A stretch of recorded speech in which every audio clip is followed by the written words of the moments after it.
And the approach has been radically different. Robots so small, so miniature, they're barely visible to the eye, and able to go places almost beyond our imagination. We're making micro and nano robots that are guided by externally generated magnetic fields for use in the human body. Brad Nelson is a mechanical engineer that likes to think small, very small. He's a pioneer in a field that's only existed for the last decade or so, nanorobotics. To give you an idea how small these are, if I had a teaspoon, I could fit about 3 billion of them in a teaspoon. So. 3 billion.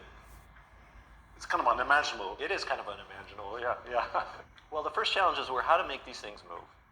The inspiration comes from nature, the E. coli bacterium in particular, which is propelled along by a rotating tail, or so-called flagellum. Now, we can't make that motor. We don't have the technology for that.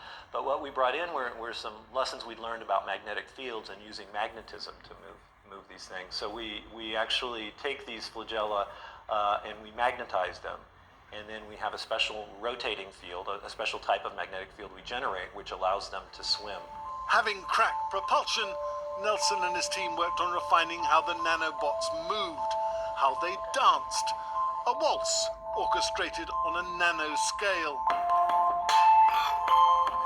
The nanobots are all manufactured in ultra-clean rooms like this, specially lit for the purpose. Machines to maneuver them about are also being designed and built. The target market is healthcare.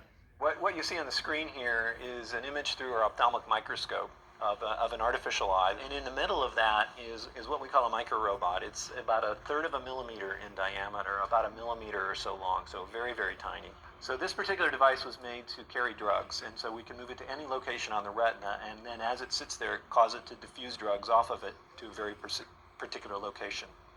As well as our eyes, Nelson is targeting our hearts. An operation to repair damaged heart tissue is already planned for later this year.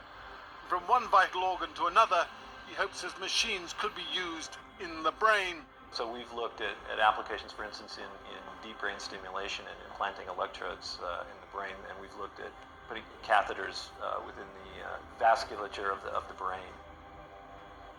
And this could just be the beginning for Nelson's nanobots. He believes they could help us environmentally.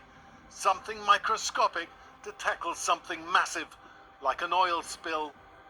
These are very small. If we can create swarms of them that can go out, they can cover a broad area. Water treatment, environmental cleanup, where you might be able to put hundreds, thousands, millions of these devices and have them swim through polluted water, catalyze pollutants, and then collect them later back. That's a particular application that's exciting and that we're certainly focusing on here.